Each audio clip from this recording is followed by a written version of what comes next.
My 5,000 euro house is finally almost a nice place to live.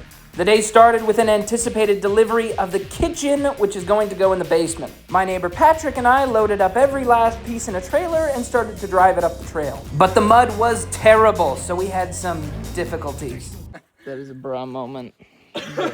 Hopefully we'll have it installed soon. In the meantime, I decided to put the final touches on my bedroom. Look at this poor rug. The floor was extremely dirty. There were scuffs and chips in the new paint, overpainting that was just never cleaned up, and lots of random stuff everywhere. This mud had gotten so caked on, I scraped it off with a razor blade and swept up everything as best as I could. I mopped, and then I started filling in these chips on the wall. But once I did that, I saw there was a lot of pitting and just general unevenness, and so I got a little bit perfectionist on it. I created a lot of extra work for myself, but these walls are going to be as perfect as possible. Once they dried, I sanded them down and painted them over with the little bit of extra paint I had left. I hung up this mirror on this section of wall, and then the final thing to tie this room together, and maybe you've seen it here in the background, is this little dresser.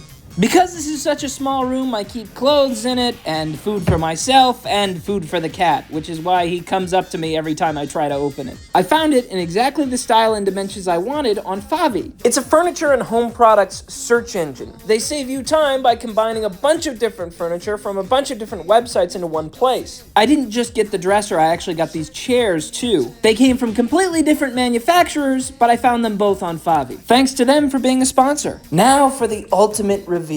Wait, do you remember day one? You couldn't even get in the front door. There were so many thorns and vines, we had to cut them back. But the first time I saw this room, I saw potential. It had neon blue paint, had been abandoned for years, and was home to only spiders and mice. I got rid of all of the old furniture and cleaned up the best I could, set up a camping bed, and that was my home for weeks. Sleeping was not easy in those days, but I was able to bring new life into this space. But it wasn't just me. It was Martin who installed the floor. It was Igor and Patrick who helped me build the furniture. It was BK Arug who installed the windows and doors. It was Yaka and Nates who brought me electricity.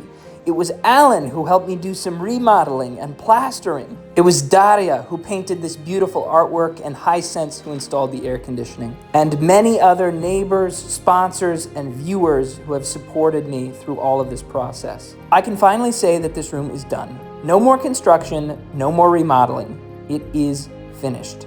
I might hang up a picture or two, but this is the last you'll probably see of it. But there are still other rooms to do! Follow this page to see what happens next.